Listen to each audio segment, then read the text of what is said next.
Scorpio rising. How you doing, Scorpio? This is your reading for your new moon, Scorpio new moon. That's happening on the 1st of November, the day after All Hallows Eve, SAMHAIN, Halloween. This is wild for that to be a new moon just after the veil is thinned. We're talking to the ancestors, to the spirits, to the fae. So big release before this new moon around wounds with those energies, right? The wisdom that we learn from them. All feeding into this phenomenal new moon that's happening, as I said, on the 1st of November. And this is your reading for it. We're going to be pulling some tarot while I'm breaking down the astrology. I read for the rising signs. So for those of you who don't have Scorpio in your first house, look to the house that it does fall in. Look to the themes of that house. Oh, my new deck. I'm using my brand new deck. It's an early Christmas present. Right, and very appropriate for the first time out on this channel, being the sign of Scorpio, and it's got skulls on it. It's brilliant. It's such a good deck. I think it's going to be one of my favorite of all time so far. Anyway, what was I saying? So look to where Scorpio falls in your natal chart. Look to the house that it's in and the themes of that house. You want to apply those themes along with all the other meaning you've got in the sign of Scorpio. Say it's your sun, your moon, whatever it is. Apply that meaning on top of what comes through in this message, because what comes through is going to be in alignment, because that Scorpio energy, wherever it falls, essentially means it's going to move to the first house energetically. So when I break down the astrology for the rising sign, it will still link in. You've just got to add on your own natal chart meaning on top of it. Today is Mercury's day. The moon is coming. Let me just check. I think it's not quite on top of Mars, who's also in the sign of Cancer. And obviously this moon is going to be ruled by Mars. And therefore the moon and Mars are in mutual reception with one another. I'll get on to that in a little bit, but beautiful energy around our intuition and our motivation and drive. Similar themes to the Aries full moon. If you didn't catch that, a lot of the messages that came through in the collective reading for this moon were very much in alignment with what got activated with that Aries full moon. I work with 6-month cycles, so that transmission's still live, and the messages that come through in this one are going to serve you until the Scorpio full moon next year.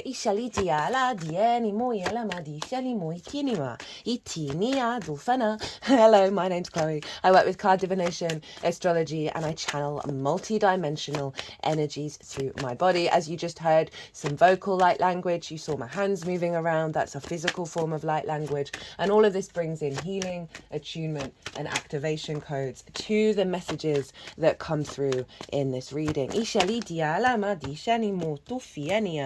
Right, there's going to be 3 piles and a bonus oracle card. I might do one from another deck as well. And the first pile is, what is the most integrated and expansive intention for you for this new moon? Now, I've done a collective reading for this, and this is where I break down the astrology in way more detail of how the celestial bodies are talking to each other at the exact moment of the new moon. And this forms a harmonic blueprint, right? That essentially is a energy that is then influencing us over the next 6 months. Sorry, Scorpio, I had to pause for a second. I have a tiny little black cat who's found their way to somewhere very high up, and they're not quite sure how they're going to get back down again. So that might be relevant, that sense of adventure, right? That sense of going into new territory. But then finding, oh, there may be a difficulty at the end of it. Oh, I don't know if I couldn't get her back down. Don't know if you can hear her. She's got the tiniest little mew. I'm going to have to pause again. I'm so sorry. Sorry about that, Scorpio. I had to get a chair. I mean, she's got down there from before, but this time she was just mewing. You know, sometimes when you're in that space where you're like, I don't want to leap. I don't want to leap off it because it's almost impossible. I don't know how she got up there, but she's a cat. That's what they do. And obviously I came and helped her and got her down. She was a bit freaked out by it. And this feels, you know, often everything that's going on in a reading is a message, and there's something around There's been a lot of astrology linked into getting more in alignment with being able to give and receive in a really healthy way. And I feel like that's one of that energy, right? Scorpio can be fiercely independent. You're ruled by Mars. Mars is very independent. There's also this kind of like protection energy, right? Of like, I can do it by myself. I don't need help. And the the fact that I came in and helped her and set her free. I mean, she's probably gone back up there now. Oh no, she's lying on the bed. That's very cute. So now she's resting. So there's an element of, with this new moon, you are leaping. You've got support and you're leaping into a new space. So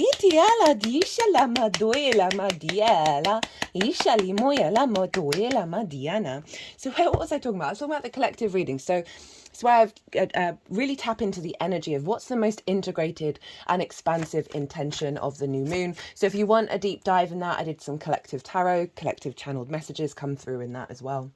Pause this video, go watch that, because that video is the baseline for what's showing up in pile 1. And pile 1 is what is the most integrated and expansive intention for my lovely Scorpio collective. Shout out to the Scorpios. I'm a big fan. It's the only real water that I have in my chart with like main planets. I've got Saturn and Pluto there, and my South Node. Also Vesta, and I'm so grateful for that. So that's pile 1, and pile 2 is going to be how to work with it, right? How to elevate and work with the most integrated and expansive intention of a transit. Now, the reason why I tap into that is because you can then apply that perspective of what comes through with that to any situation, the good, the bad, the beautiful and the ugly, right? The infinite and the finite, the chaos and the control, the light and the dark, all of the polarities. We can apply that even when we're feeling confused. We go, okay, well, what is the intention behind that? And that can often give you some revelations about what's going on. So Scorpio rising, this is happening in your first house. So you have just gone through a big Libra transit, right? You've had Venus was there first, then I think Mercury was before the sun, or either or. The sun is now left. The sun is in Scorpio today. And so you have gone through a 12th house transit over the Libra season. And this is a very difficult transit, can be very difficult. It's very magical as well, but it's the unconscious spaces. And so this is the trauma responses and limiting beliefs can live in those spaces. We can get anxiety, grief, depression, loss, isolation.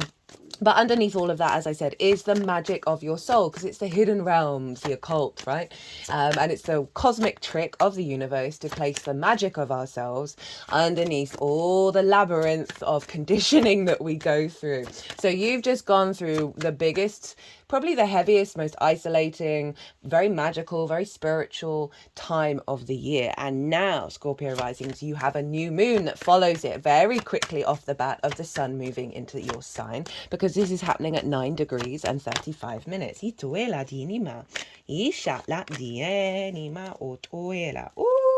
okay. Okay, so just got a couple of oracle cards to pull for you, and then we will get more into the astrology. I'm going to touch on some of it, not all of it. I've broken it all down in the collective reading.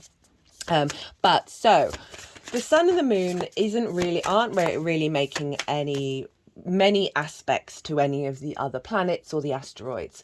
They are, however, making a trine to Saturn over in Pisces, which is your 5th house of your creation energy, your joy, your pleasure, your amusement, your games. Saturn is retrograde at the moment, and Saturn retrograde for me is very much about realigning your inner authority, your inner foundations, your inner commitment, your inner legacy. Right, revisiting a lot of these things, figuring it out, basically walking your talk. But, regulars, hello. I've been talking about how your joy might not have been so easily accessible, but I do feel like we've gone over a hurdle with this, and we're now finding a deeper maturity and wisdom around your creation energy, around your joy, your pleasure. So it can be about romance, dating, children, both literal and figurative children, inner child stuff. And so this is making a harmonious aspect to the sun and the moon by way of a trine, which is ruled by Jupiter. Now, this can bring things together in order to elevate and provide wisdom, provide a sense of knowing, and with that comes confidence. It's like an embodied energy because they're both water signs, so it's easy and free flowing. And that's where opportunities and luck can come through. So these oracle cards that I'm pulling from the Rainbow Brainskull Oracle. Oh, it's just the imagery. It's quite a blunt deck, but then in the book it's a bit softer. This is about what your ancestors want to tell you, what the spirit realm want. Okay, we're going to do 3 cards. 1, what your ancestors want to tell you. 2, what the spirit realm, as in sort of not just your ancestors, because this is when the veil is really thin. This is a fixed fire festival, SAMHAIN, and so this is when that energy is really easily transmitted. So what are your ancestors trying to tell you? What is the spirit realm, the sort of trying to tell you? What are the fae trying to tell you? Oh,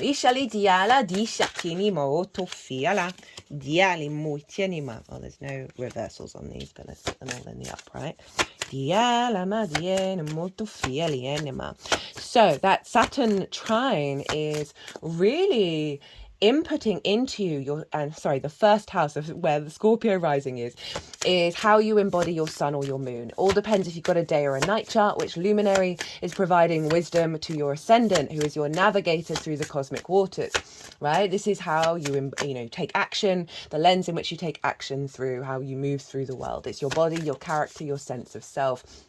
And so when we have a new moon here, it's a real reboot, right? It's an elevation of who you are and how you walk your talk. And that's all trine with Saturn. And so there's a real sense of wisdom, integrity, commitment coming through. Third is a more mature understanding of your creation energy, your joy, your pleasure, feeding into how you take action, right? Bringing more of that creative energy in.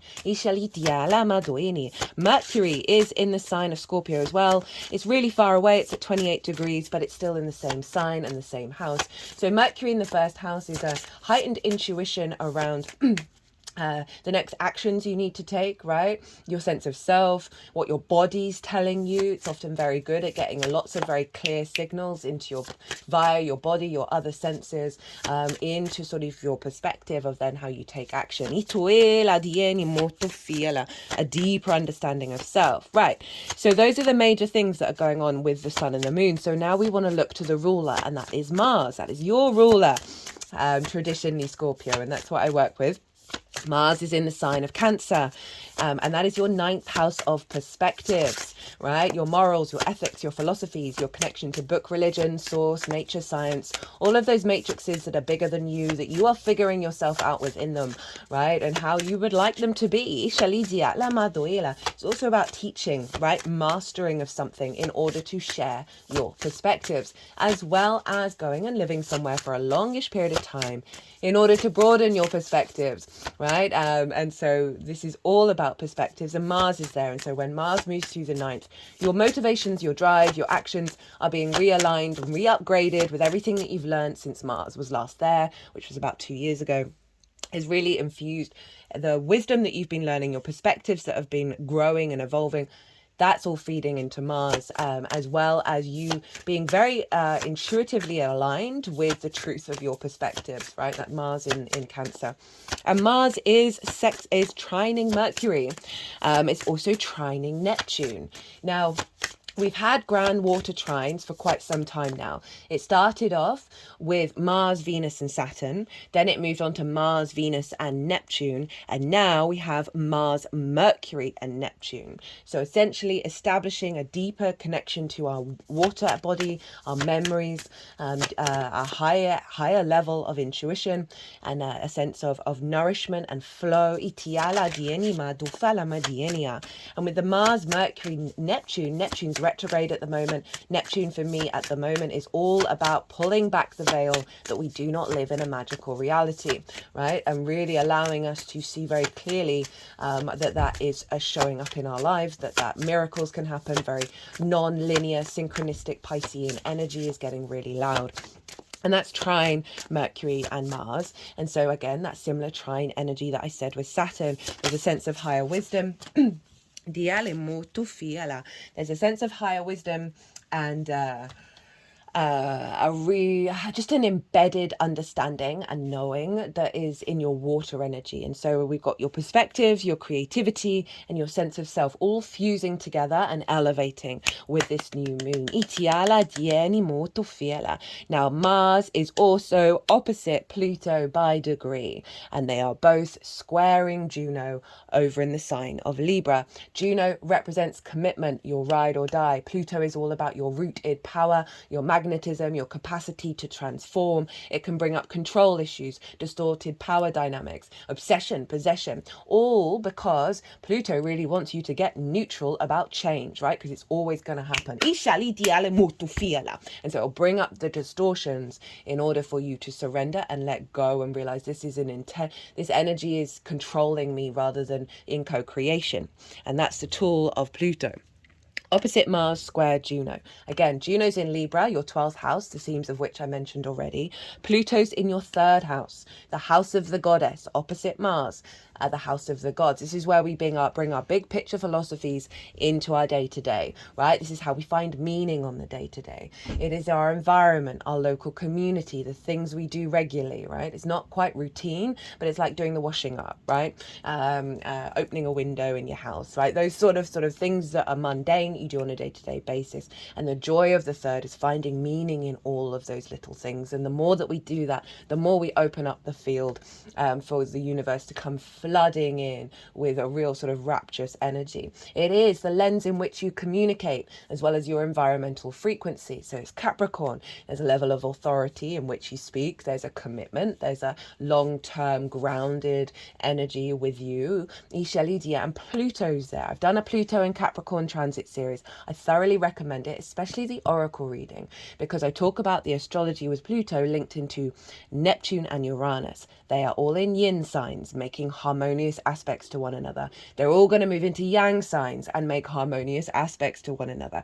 This is archetypal shifts in the way that we perceive reality. That's more linked into the galactic realms. So Pluto opposite Mars squaring Juno.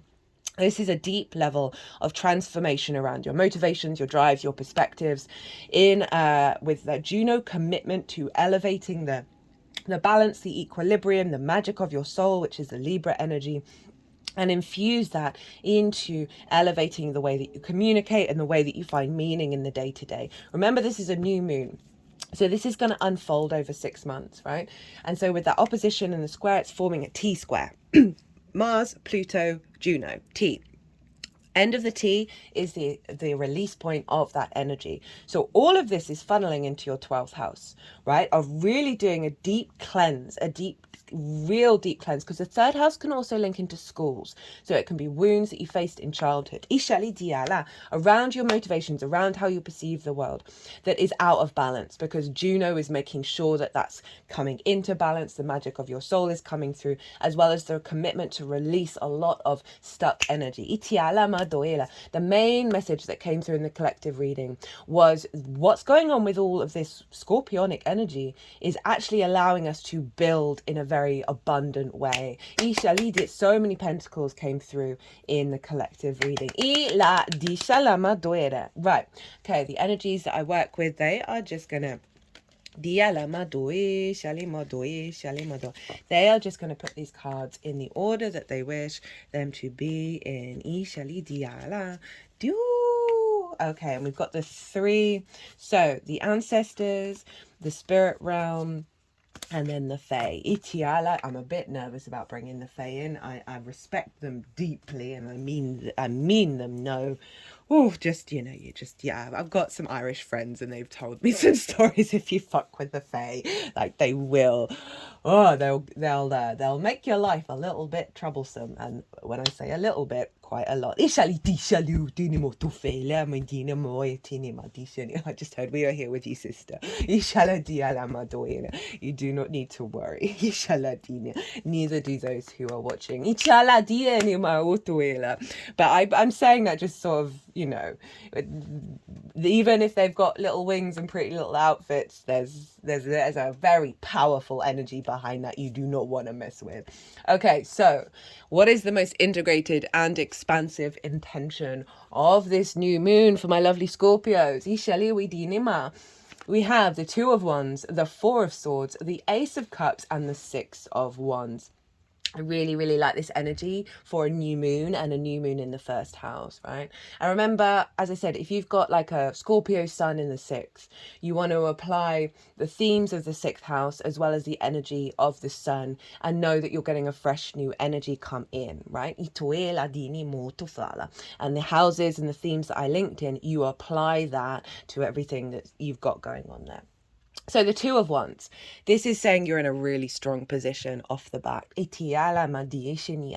figure is standing on top of a castle. They're wearing quite opulent robes. They are very confident in who they are. But this is about long-term manifestation, because this is about getting the lay of the new land, right? Of this new moon, of what this new frequency is bringing in, allowing you to observe and cultivate this new energy from a place of power, right? And then you are then going to be really embarking on a new journey. So there's an element of cultivation coming in here, but very strong, as I said, long-term manifestation energy. One of these cards, and it may be one that turns up, was basically saying no one ever regrets the long game, right? So this is a sense of acknowledging slow integration is the most powerful, but off the bat you're starting from a very strong position, right? Of recalibrating your understanding of your instincts, your motivation, the fire energy, your passions, your the sense of transformation as well. So there's a real element of shifting back into your body, and that is coming from a very powerful place that is allowing you to then move into a space where you see that the world is more opened up for you.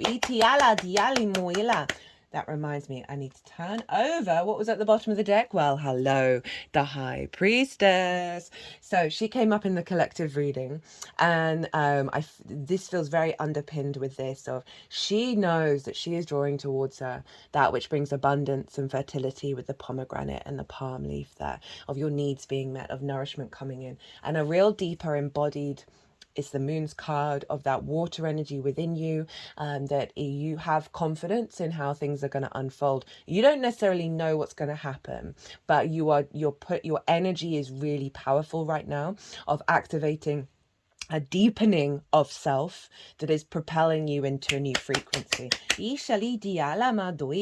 Four of Swords. So in this unfolding of this new moon, this is one letting you know that you're being held by something bigger than yourself. It's kind of making me think of me getting a chair and getting this poor little cat who was so little. She was very nervous about being taken down. This sense of you are protected, right? You are held in this journey. And this figure is able to be still, be calm, to rest, which is so important, to pray, to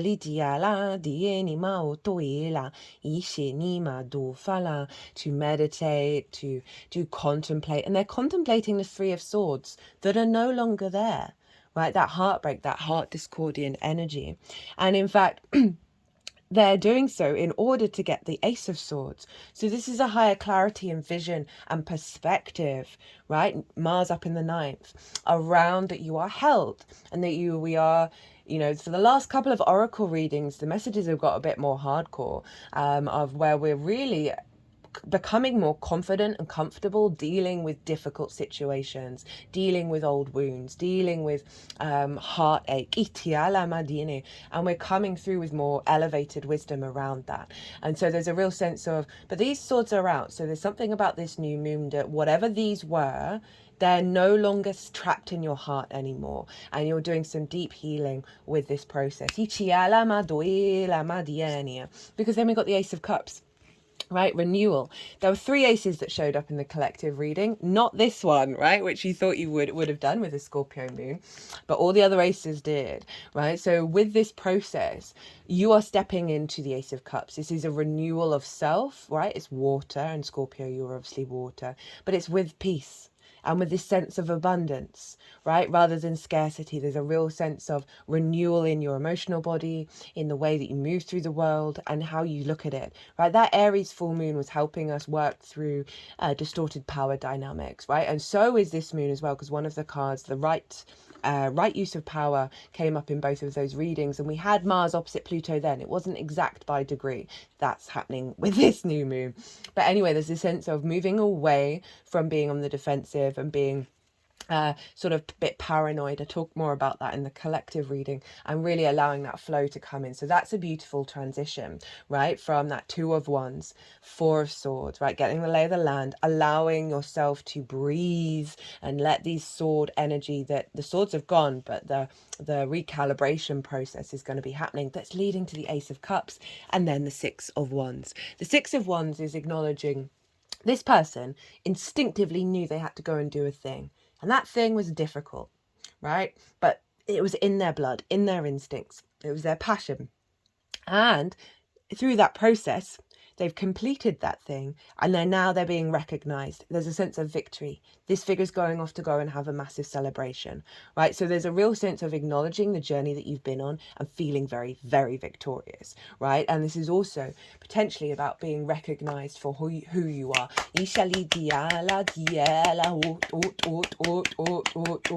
And with that High Priestess, it's really leaning into have trust and faith in the unfolding of the process. How to work with this energy. I just have to pull. I'm getting a tickle in my throat, so there may be something around because Mercury's there of through this new moon you're going to get a lot of releases with the throat chakra, and you're going to be able to perceive things more clearly and speak more clearly. So how to elevate this journey, how to really work with it. Got the 5 of Pentacles in reverse, the 7 of Pentacles, the Star, and then the 9 of Pentacles. Yeah, this is really powerful, and it's interesting all these pentacles showing up, because basically the collective reading was mostly pentacles. So this is saying don't focus on scarcity. Don't focus on old patterns of feeling left out in the cold, not feeling supported, feeling rejected by the world, right? This sort of fear mindset that it's always going to be that way. It's calling you to really acknowledge that that is not your reality anymore. And when situations come up that may make you feel like that, you've got to go back to that High Priestess and be like, okay, I've got to trust in what's going on here, right? And remember, you're getting the lay of the land. Always do your best in your actions, and basically that will solve what's going on with this higher perspective. Right, always step up for yourself in this journey, right? This is calling you to do so. And then we've got the 7 of Pentacles, and I like that following the 5 of saying this is you planting new seeds around this framework being in reverse and being mindful every day to tend to that. So you may, if you've got a tarot deck, you may want to have this in reverse and do a meditation on it, and let whatever energy comes through you, what emotions come through you, let them release, and like have a little day-to-day practice, because this is when you plant seeds, you've got to be really careful with them. You've got to really tend to them, make sure that they're all okay, but while they grow and then get strong enough where you're not having to pay so much attention and where it's more embodied, right? And then we have the Star. This is Aquarius energy, but this is about deep healing and acknowledging that there's obviously there's a framework that you're going to be working through, that is getting you back into your true state of nature. She is unclothed. She is rid herself of masks, and that is an incredibly powerful healing process. And she's healing both this still water, like Scorpio, you are fixed water, and also the land around it. So there's something that through this process of healing your water body, healing yourself, you are then healing your environment. And she is bringing both the earthly and the galactic energy together. This is about hoping and dreaming. So it's a mixture of both a deep transformative healing process, as well as then the next stage of that is allowing more space for you to hope and dream beyond that scarcity energy. Speaking of hoping and dreaming, we have the 9 of Pentacles. Now, this is a very independent energy. This figure knows what they need to do in order to create a holistic lifestyle. I'm feeling that Mars energy coming through right now of your perspective being implemented with that Pluto of transforming your environment, in transforming your day-to-day, being able to make the decisions that you have happy work, happy home, right? It's not distorted in one direction or the other. And so it's calling you to be aware of what it is that you need to do rather than saying yes to everything, to people pleasing. This figure's like, no, I'm going to stay in. I'm going to do this, or I'm going to go and meet these people and have a good time. Wherever you're out of balance, this is calling you to look at things very holistically and know that and take action with that in mind. So on the bottom of the deck, we have, oh, I love the art on this, Summon the Otherworldly, number 10. You have the power to bring forth energy from all other dimensions. Everything mind-blowing in this realm was brought here by someone daring enough to usher it in. Make this world a stranger, more beautiful plane of existence. So very appropriate with the SAMHAIN, All Hallows Eve energy coming in with this deck. And it's the death card, right? With that skull on top of that mountains linked into Capricorn, and your ability to bring the rainbow into this space, bring the light in. I'm just thinking of the cat, of like, she ended up jumping off, and my cupboard door is so high off the top because she was a bit nervous when I picked her up. She's a rescue cat. We've had them about 3 months, so they're still not fully au fait with being held in that way. And so leaping off an even bigger jump than the one that she was trying to figure out, right? And like coming into Technicolor rather than being in the cupboard in the darkness. Take that leap, right? Have that faith, that confidence that you can bring that energy in. So what are your ancestors telling you? Right? What are the dead telling you? Not all who wander are lost, but yes, I am. 21. Not knowing where you are means that you're exploring uncharted territory. That's that 2 of Wands. And it does feel like such a powerful shift, Scorpio. So it could be that you don't even know who you are, what your sense of self is, right? With everything that's been changing, especially with all the eclipses in Aries and that Mars is retrograding soon as well. So we're revisiting a lot of territory that you may just be working with this new energy that's not new. It's always been a part of you that seems so far removed from what you were before that you feel very lost and very discombobulated. If you keep exploring, you may soon stumble upon an oasis. And the cat is now curled up on the bed, right? Essentially an oasis of calm. You've already come this far. Keep going. Trust your instincts. I love that. It's definitely reconfirming what's come through in these readings.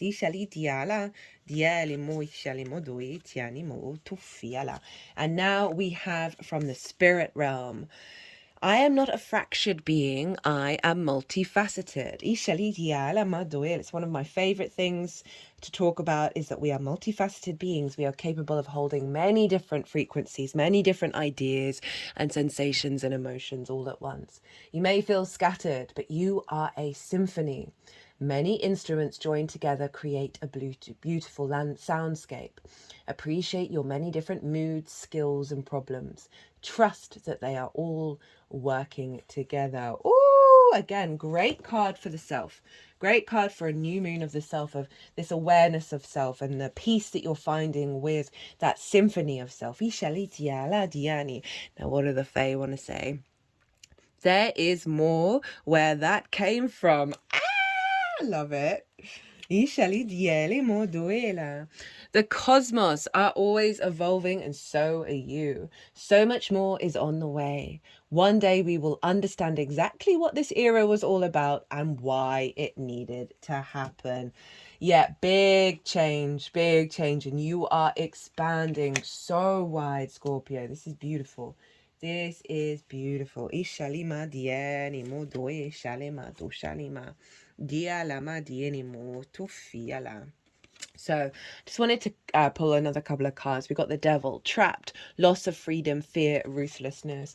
And I haven't pulled cards for what is being let go of before this new moon, but that felt very much like that is the old patterns. And then we have Judgment. This is a Pluto card.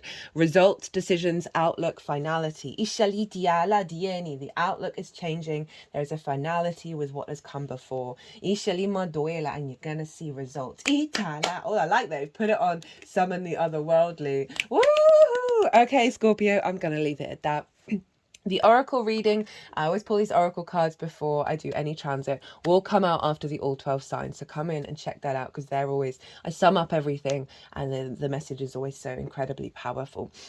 Scorpio, big shift of self, right? Stay in your power, stay away from, work on this mindset, acknowledge that you are holistically bringing yourself together and bear that in mind. Ishalitia, like you're doing some deep perspective work and deep healing. Just going to the Ace of Cups and a sense of victory. No, don't forget the High Priestess. When you're feeling scattered, when you're feeling worried, when things aren't looking like they should do, trust in that process. Diana. Okay, be good to yourselves, be good to those around you. Safe travels and be well until we meet again.